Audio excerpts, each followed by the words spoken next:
There are a few teams that started off the season really, really rough that have been playing better basketball as of late. And I want to ask y'all a simple question. Is it too late for them to make a run to the postseason? Let's start off with the Eastern Conference. The Charlotte Hornets are now 9-18. They won their last two. And for the people at home, they are about 2.5 games out of the play-in right now, and the two teams ahead of them are the Milwaukee Bucks, who seem like they can't buy a win, and the Chicago Bulls, who lost 8 of their last 10. Is it too late for Charlotte to slide into that 10th seed? Not at all. When you're in the Eastern Conference, I think, especially when you look at the teams above them, all those teams are leapable.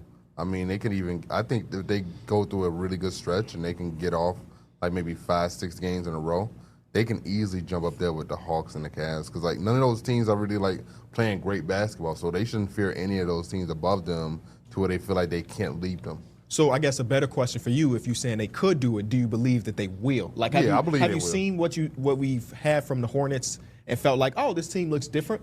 Yeah, I mean, obviously having a healthy LaMelo makes this team look completely different, and he played amazing last night, and then Con Knipp has also been playing amazing. If they can put it all together right now and just everybody can be healthy all at once, I think it's definitely possible. Yeah, I feel like it's really that simple with the health thing.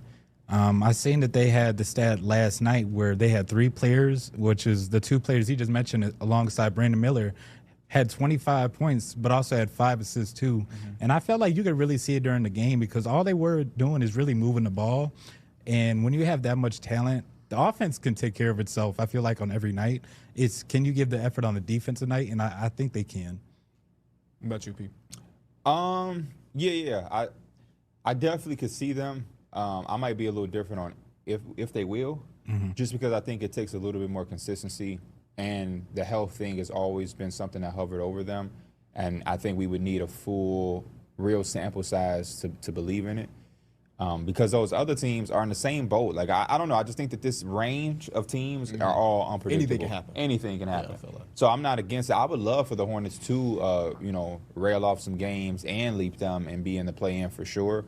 But it's like, what's the difference between them, the Bulls, Bucks getting a healthy Giannis back, or anybody else in that range? It's like, I could see worlds where they all slip, they all 1-2 teams win. I don't know, but yeah, I feel that. I mean, it's not too late, obviously, but I don't know if I believe in it too much, because even yesterday, they kind of needed a legendary night. They hit the most threes in the first half, and they were 1 3 away from setting the NBA record, not just the Charlotte Hornets record. And then in that second half, eventually they choked that lead away, and we ended up getting into a close game. So it is fun to watch, because those 3 top dudes is one of the few times you watch and be like, oh, yeah, I see like the true vision between all of them together. Even Tajon Salon looked good yesterday. Yeah. So maybe the tunnel, the end of the light at the end of the tunnel is there, but maybe it's just not for this season. I mean, defensively, I think there was a lot more to be desired in that game too. Like, even though they offensively was doing their thing, they were attacking Trae Young a lot, but defensively they still were giving up a lot.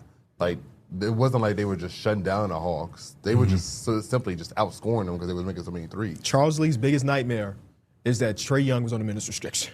Yeah, because immediately Trae Young played those 4 or 5 minutes in the second half or third quarter, and then that's when Atlanta really started to take over. Jalen Johnson had a career night, and unfortunately, it means nothing. Happy B-Day to my boy Jalen Johnson. It was his birthday. Yesterday was his birthday. Yeah, damn. Birthday game. Teed up, my boy. Western Conference team. The Dallas Mavericks are 11-17.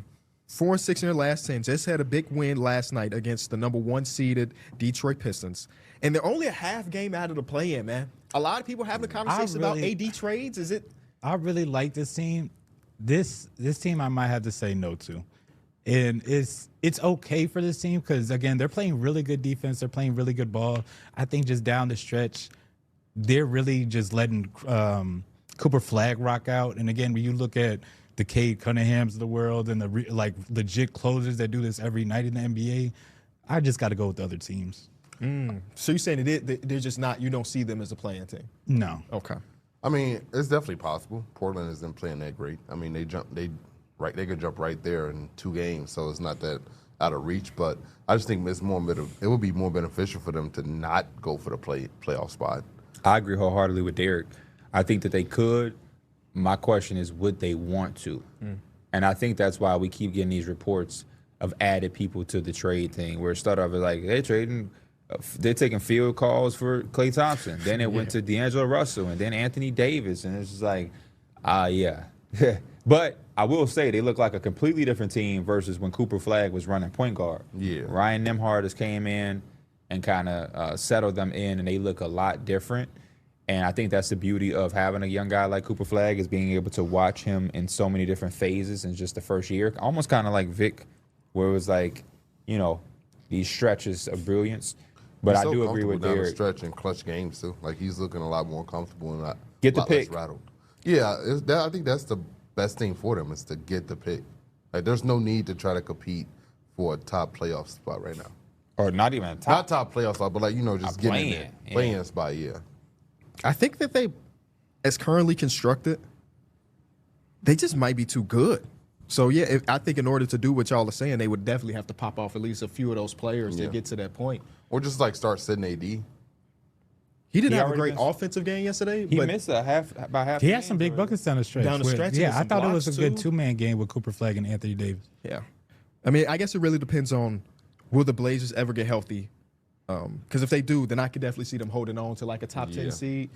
I just don't know if they will Unfortunately, get there's no healthy. timeline for Drew Holiday. Yeah, like that's the real thing. his left calf strain has been keeping him out, and these calf strains are like something that's going around the league. It's a and- phenomenon right now. Yeah, so teams are being very, very, very cautious with it. Like we just heard KD talk about how he was never informed that he had the possibility of tearing his Achilles when he had a calf strain, and he said if he would have known that, he probably would have made a different decision on playing. Interesting. I didn't hear that. That's so interesting. He talked about it, I think, on Fred VanVleet's podcast. Or Yep. Okay. It was fair and feast. I got to listen to that because I think I have that mind. I think about that all the time. I remember when Yeah. Tyrese tore his They mentioned Achilles. and he knew the risk. He knew the risk, but I was asking y'all, like, if y'all knew the risk, would y'all do it? Yeah. And I think all that was like, yeah, of course. And I think there's a part of me that probably pulled a Kevin Durant, like, I don't know, bro. Yeah, no, I think KD and also it's Kevin Durant.